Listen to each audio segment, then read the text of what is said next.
Guys, இன்னைக்கு நம்ம வீடியோல என்ன பார்க்க போறோம்னு பார்த்தீங்கன்னா, ஹைதராபாத்ல ரொம்ப ஃபேமஸா இருக்கக்கூடிய லிங்கையான்ற கடையில இருக்க நெடக்கடலை சட்னி எப்படி செய்யறதுன்னு பார்க்க போறோம். இது ரொம்ப ஹெல்த்தியான ஒரு சட்னியும் கூட.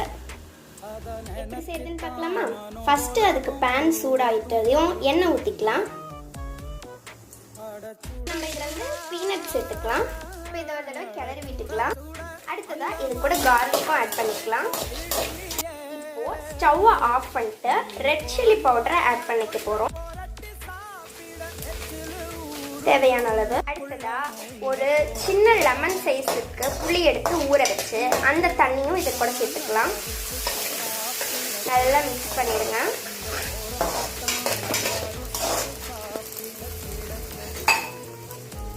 இப்போ இது கொஞ்ச நேரம் ஆறட்டும். அதுக்குள்ள நம்ம தாளிப்பு ரெடி பண்ணிடலாம். இப்போ தாளிக்கிறதுக்கு ஏற்ற மாதிரி ஒரு கடாயை வந்து அடுப்பில் வச்சுட்டு அதை சூடு பண்ணணும். சூடான கொஞ்ச நேரம் எண்ணெய் ஊற்றிடுங்க.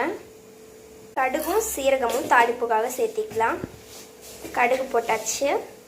அடுத்ததா சீரகம். இப்போ இது பொரிஞ்சு வந்ததையும் இது கூடவே உளுந்து சேர்த்துக்கலாம். இப்போ கடுகும் அந்த சீரகமும் பொரிஞ்சிடுச்சு. இப்போ இது கூட உளுந்து சேர்த்து சவக்கிற வரைக்கும் வறுக்கணும் நல்லா. இப்போ இது கூட ஒரு கைப்பிடி அளவுக்கு தான் உளுந்து சேர்த்துருக்கோம்.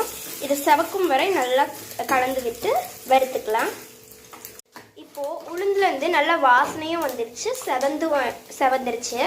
இப்போ இது கூட ஃபைனலாக கருவேப்பிலை சேர்த்துட்டு அதையும் ஒருக்கா மிக்ஸ் பண்ணிட்டு ஸ்டவ் ஆஃப் பண்ணிக்கலாம். இப்போ நம்ம வணக்கி வச்ச அந்த நெடக்கடலை வந்து நல்லா ஆறிடுச்சு. இப்போ இதை மிக்ஸி ஜாருக்கு சேஞ்ச் பண்ணிடலாம். இப்போ இதை மிக்ஸி ஜாருக்கு மாற்றினதுக்கு அப்புறமா தேவையான அளவு உப்பு சேர்த்துக்கலாம். இப்போ நம்ம மிக்ஸி ஜாரில் சேர்த்தது எல்லாத்தையும் அரைச்சி எடுத்துக்கலாம். இப்போ இதை நல்லா அரைச்சாச்சு. இப்போ இதை வேற ஒரு பவுலுக்கு ட்ரான்ஸ்ஃபர் பண்ணிக்கலாம்.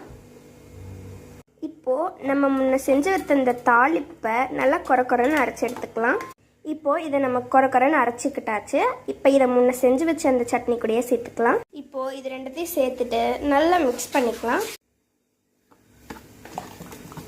இப்போ நம்மளோட டேஸ்டி அண்ட் ஃபேமஸான லிங்கையா நெடக்கடலை சட்னி ரெடி.